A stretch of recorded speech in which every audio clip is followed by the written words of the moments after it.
Hello, I'm Davis Binger, and let's talk about finding volume. Today we will look at problem 7 of the 6.3 handout. We will consider a region R in the first quadrant bounded by the curves y equals x to the fourth and y equals 6 minus x to the fourth.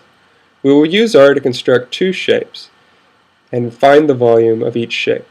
The first shape has R as a base and has square cross sections perpendicular to the x-axis. The second is a rotational body formed by revolving R about the y-axis. Let's start with part A. We will find the volume of the shape whose base is R and whose cross sections perpendicular to the x-axis are squares. Let us recall the general setup as to how we solve problems of finding volumes of regions with a common cross-section. What you do is you identify a base region.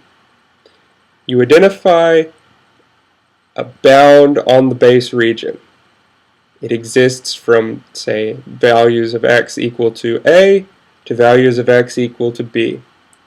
Then you find a formula which gives you the area of the cross-section as you vary x. Then you just simply integrate this cross-sectional area from A to B. In our case, we can understand the leftmost endpoint easily enough. The shape starts at x equals 0. We are limiting ourselves to the first quadrant. We have the curve y equals 6 minus x to the fourth and y equals x to the fourth. So here is our region. It starts at x equals 0 and it ends right here.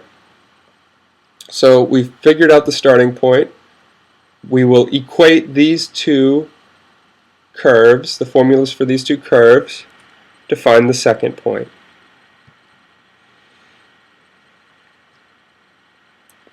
So we equate them, add x to the fourth to both sides, divide by 2, and take the fourth root, which yields 4 solutions. But 3 of them are obviously not the solutions we're interested in. First off, we can cast out the 2 imaginary solutions, and the negative solution also can be cast out because it's not in the first quadrant. So the interval of integration will be from 0 to the fourth root of 3. Okay, so now we just need to find a formula for the cross-sectional area. We know the cross-sections are squares. That means if we take our shape and we cut it, open it up, and look at it, it's a square. So right here, if we cut along here and open it up, we'll find a square. What's more, the edge of the square will fall from this point vertically down to this point. That's the side of the square. We know we can find the area by squaring the length of the side. And what is the distance from this point to this point? For any value of x, it's just the difference of these two functions. Hence, the height is given by 6 minus x to the fourth minus x to the fourth. And our area is found by squaring this value. Thus, we can find the volume by integrating over the interval from 0 to fourth root of 3. And our volume will be integral from 0 to fourth root of 3, 6 minus 2x to the fourth squared dx. That solves part A. For part B, we're asked to set up an integral to find the volume of the shape which is found by revolving R about the y-axis. We have 2 major tools to find volumes of rotational bodies: the shell method and the washer disk method. If we're revolving around the y-axis and we are going to use the washer method, we will want to integrate with respect to y. If we are going to revolve around the y-axis and use the shell method, we will want to integrate with respect to x. In most cases, the choice between washer and shell method comes down to which variable you prefer to integrate with. Do we want to integrate with respect to y, or do we want to integrate with respect to x?